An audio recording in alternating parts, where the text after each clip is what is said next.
Section 2. You will hear a restaurant manager talking to a small group of new staff who are starting work as kitchen assistants in a restaurant. First, you have some time to look at questions 11 to 16.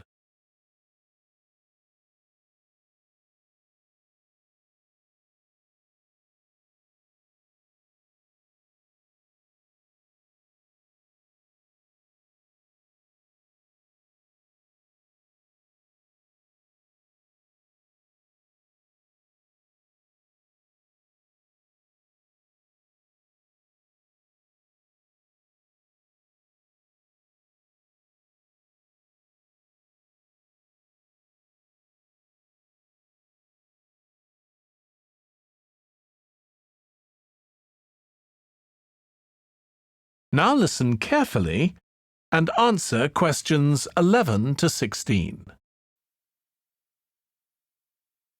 Good morning, everyone. My name's Joy Parkins and I'm the restaurant manager. And I understand that none of you have had any previous experience as kitchen assistants. Well, you might be feeling a bit nervous now, but most of our kitchen assistants say they enjoy the work. OK, they might get shouted at sometimes, but it's nothing personal. And they're pleased that they have so many different things to do, which means they never get bored. And I'll tell you straight away that if you do well, we might think about moving you up and giving you some more responsibility. Right, well, you've all shown up on time, which is an excellent start. Now, I'm glad to see none of you have unsuitable footwear, so that's good. You need to be careful as the floors can get very wet and slippery. Those of you with long hair have got it well out of the way, but some of you'll need to remove your rings and bracelets. Just put them somewhere safer today. And remember to leave them at home tomorrow, as they can be a safety hazard. Now, it's going to be a busy day for you all today. We don't have any tables free for this evening, and only a few for lunch. Fortunately, we've got our head chef back. He was away on holiday all last week, which meant the other chefs had extra work. Now, I'll tell you a bit more about the job in a minute, but first, some general regulations. For all of you, whatever your age, there's some equipment you mustn't use until you've been properly trained, like the waste disposal system, for example, for health and safety reasons. Then I think there are 2 of you here who are under 18. That's Emma and Jake, isn't it? Right, so for you 2, the meat slicer is out of bounds, and of course none of you are allowed to use the electric mixer until you've been shown how it works. Now, you may have heard that this can be a stressful job, and I have to say that can be true. You'll be working an 8-hour day for the first week, though you'll have the chance to do overtime after that as well if you want to. But however long the hours are, you'll get a break in the middle. What you will find is that you're on your feet all day long, lifting and carrying. So, if you're not fit now, you soon will be. You'll find you don't have much chance to take it easy. When someone tells you to do something, you need to do it straight away. But at least we do have a very efficient air conditioning system compared with some kitchens. Before you hear the rest of the talk, you have some time to look at questions 17 to 20.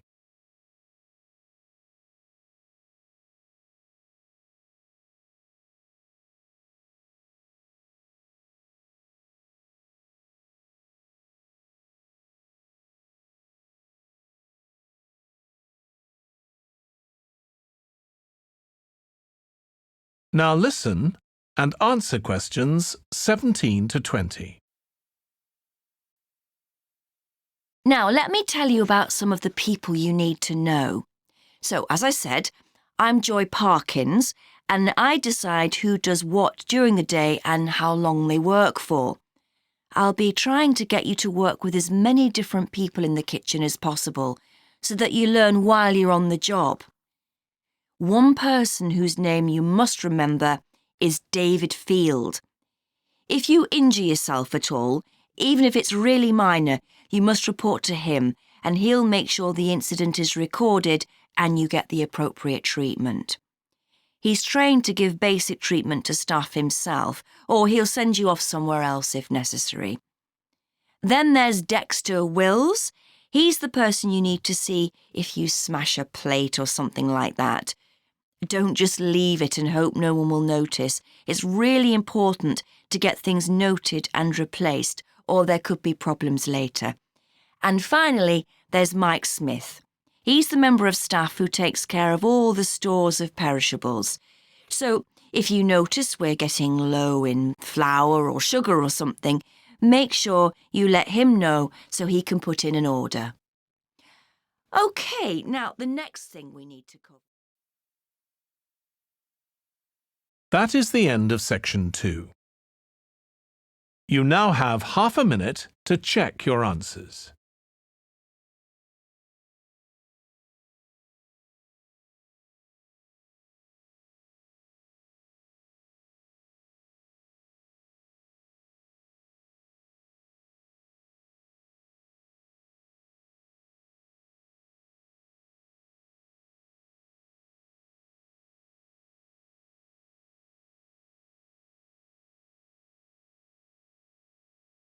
Section 2.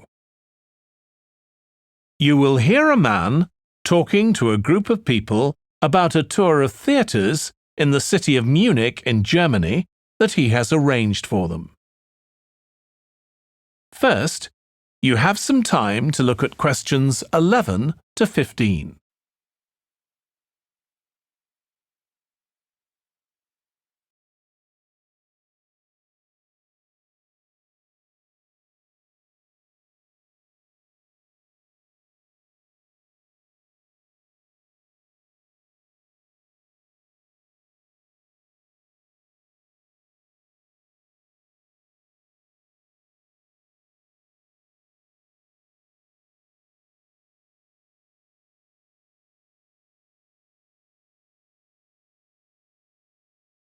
Now listen carefully and answer questions 11 to 15.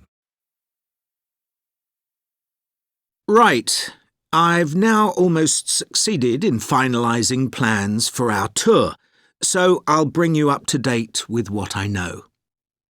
As you know, we're flying first to Munich on Monday the 4th. The flight is at 11:30.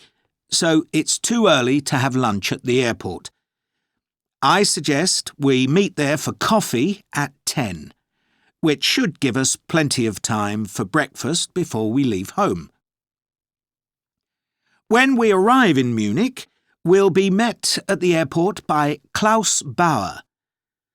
Klaus works for a tour operator, and he'll look after us for the time we'll be in Germany. He's already liaised with the managers of the theatres we're going to visit, and he's also arranged for an officer of the National Theatre in Munich to show us round the theatre one afternoon during our stay.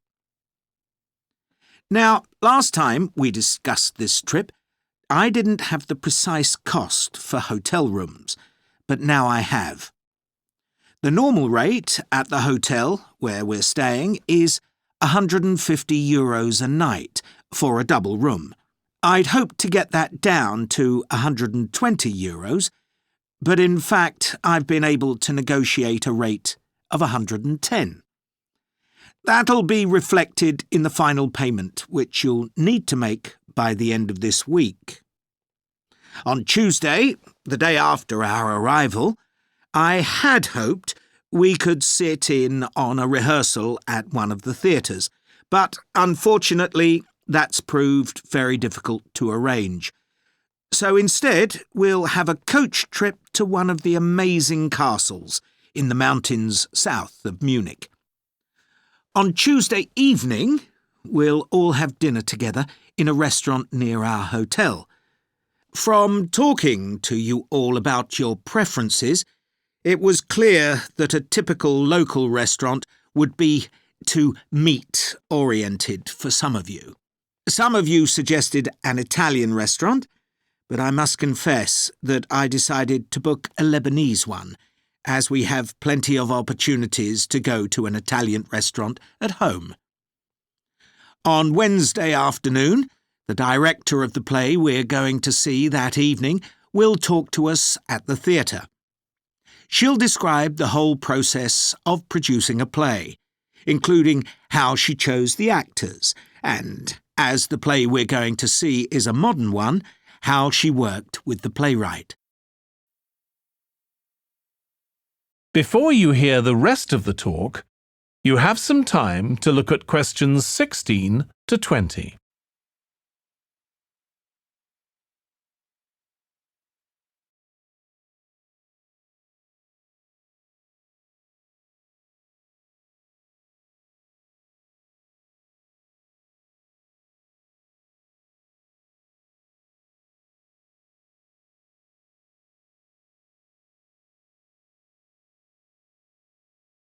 Now listen and answer questions 16 to 20.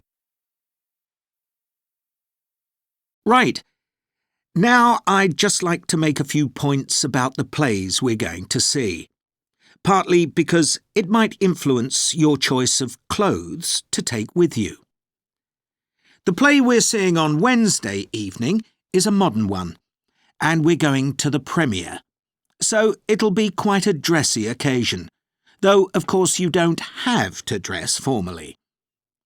I gather it's rather a multimedia production, with amazing lighting effects and a soundtrack of electronic music, though unfortunately the playwright is ill and is unlikely to be able to attend. On Thursday, we're seeing a play that was first performed last year, when it was commissioned to mark 100 years since the birth in the town of a well-known scientist. We're going to see a revival of that production, which aroused a lot of interest. Friday's play will really make you think hard about what clothes to pack, as it'll be in the garden of a palace. It's a beautiful setting, but I'd better warn you, there won't be much protection from the wind. On Saturday, we're going by coach to a theatre in another town, not far from Munich. This will be the opening of a drama festival, and the mayor and all the other dignitaries of the town will be attending. After the performance, the mayor is hosting a reception for all the audience, and there'll be a band playing traditional music of the region. And after having a day off on Sunday, our final play is on Monday, and it's in the stunning setting of the old town hall, which dates back to the 14th century. The performance marks the 50 years that the lead actor has been on stage, and the play is the one where he made his first professional appearance all those years ago. And the day after that, we'll be flying back home. Now, have you got any questions before I move? That is the end of section 2. You now have half a minute to check your answers.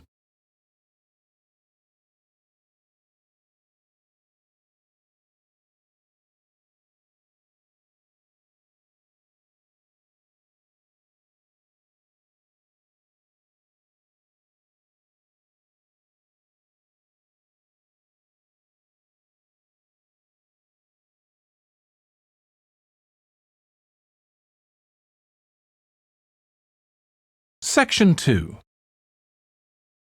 You will hear part of a training session for new employees at a large travel company. First, you have some time to look at questions 11 to 17.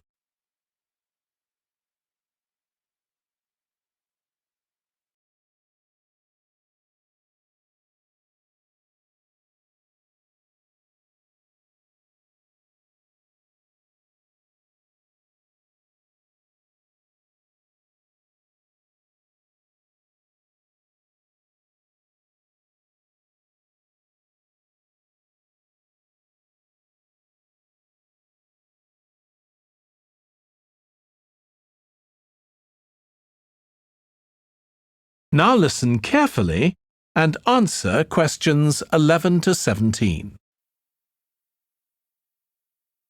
In this session in your training day, we're going to look at some of the more specialized holidays we offer at BC Travel.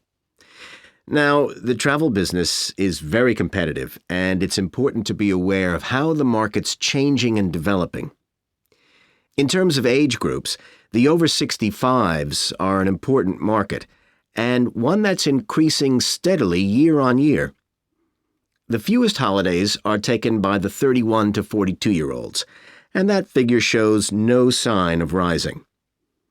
The biggest market at present is still the youngest group, the 16 to 30s, but this group's also seen the biggest drop over the last few years, whereas there's a noticeable growth in the number of holidays taken by the 55 to 64-year-olds. As far as the 43 to 54-year-olds are concerned, bookings there are steady, but I have to say we haven't seen the increase we expected. One trend we're noticing with nearly all age groups is the growing popularity of holidays in which clients do some kind of specialized activity. I'm not talking here about adventure holidays where clients take part in high-risk activities like whitewater rafting just for the thrill of it. Activity holidays usually involve rather less high-risk sports or things like art and music. They're not necessarily cheaper than ordinary holidays, often the opposite in fact, but they do often take place outside the main tourist centers, which gives an opportunity for clients to find out more about the local people and customs. And many say this is one of the most positive features of these holidays. Of course, they offer the chance to develop a new skill or talent, but clients often say that more than this, it's the chance to create lasting relationships with other like-minded people. That's the main draw. Let me give you some examples of BC travel activity holidays. Our painting holidays take place in 4 different centers in France and Italy, and they're very popular with clients of all abilities from beginners onwards. We've got an excellent team of artists to lead the classes. Some of them have been with us from the start, and 5 additional ones will be joining us this year so that we can offer a greater number of classes in each center. As far as cooking holidays are concerned, I know a lot of agents offer holidays where clients cook recipes related to one particular country, usually the one they're staying in, but we focus on dishes from a great many different ones. Apart from that, you'll find the usual emphasis on good quality organic ingredients. That's more or less a given nowadays, and there are generally some meat-free recipes included. Our photography holidays take place in a wide range of countries from Iceland to Vietnam, and clients have the opportunity to see some stunning scenery. Groups are small, no more than 8, so clients can have one-on-one tuition during the holiday, and excursions are arranged with fully trained guides. At the end of each holiday, an exhibition is held of the photographs taken, so that clients can see one another's work and receive valuable feedback from the tutor. Before you hear the rest of the training session, you have some time to look at questions 18 to 20.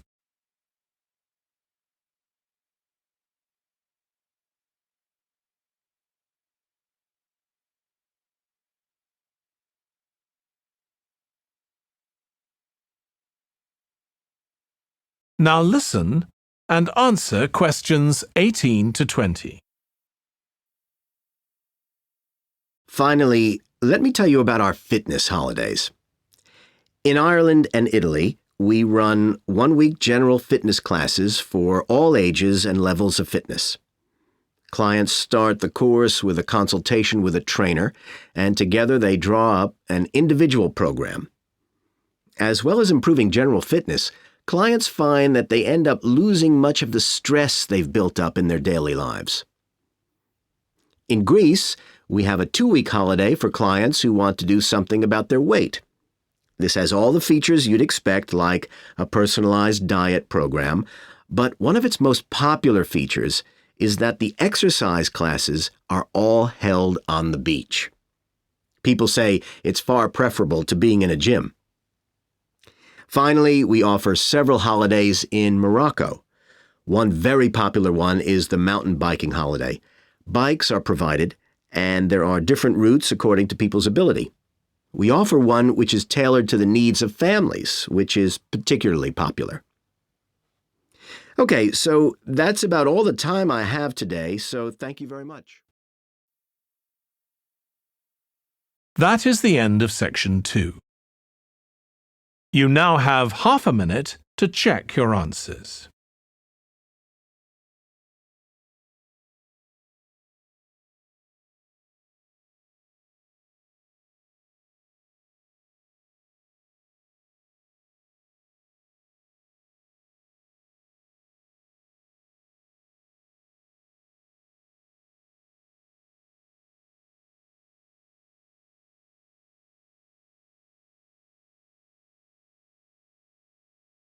Section 2. You will hear a podcast about an area called the Sheep Market in a New Zealand city. First, you have some time to look at questions 11 to 14.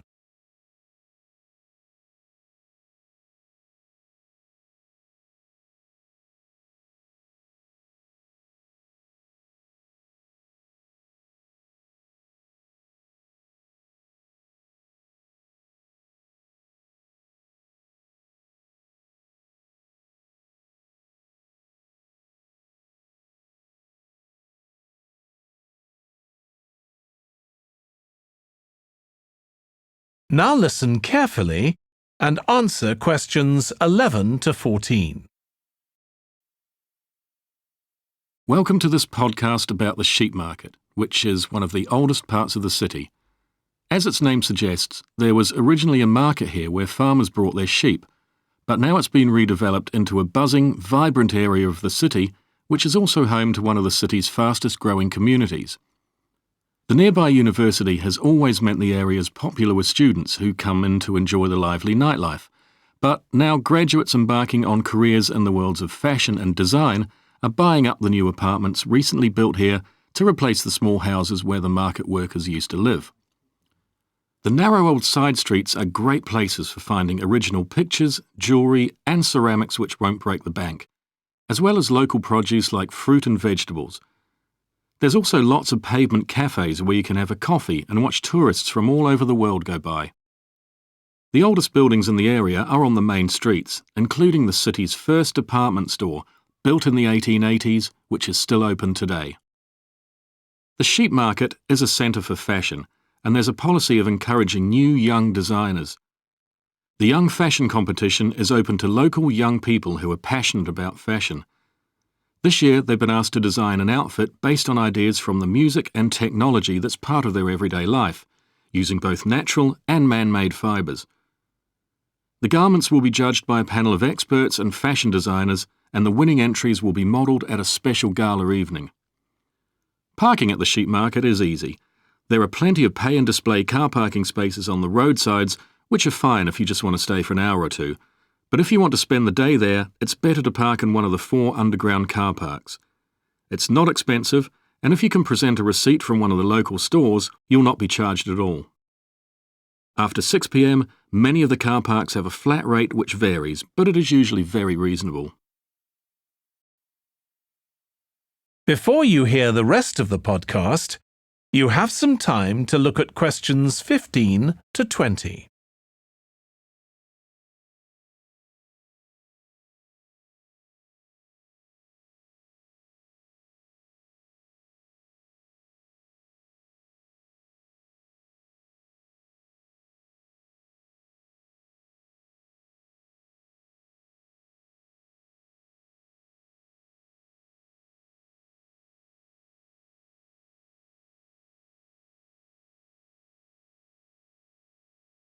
Now listen and answer questions 15 to 20.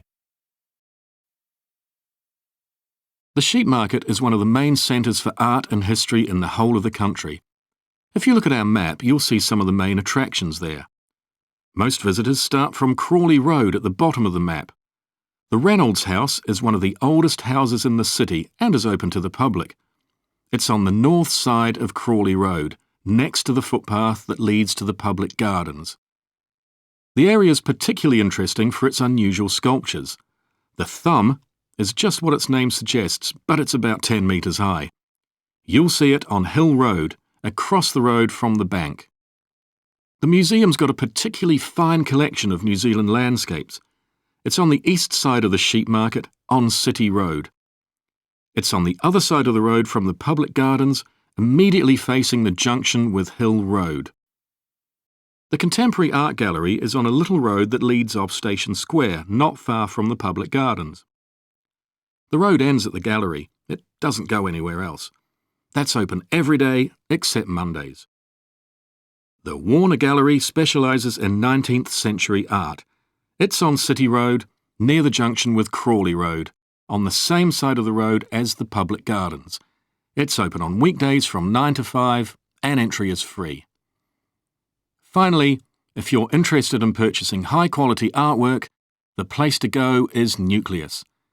You need to go from Crawley Road up through Station Square and east along Hill Road until you get to a small winding road turning off. Go up there and it's on your right. If you get to City Road, you've gone too far. That is the end of section 2.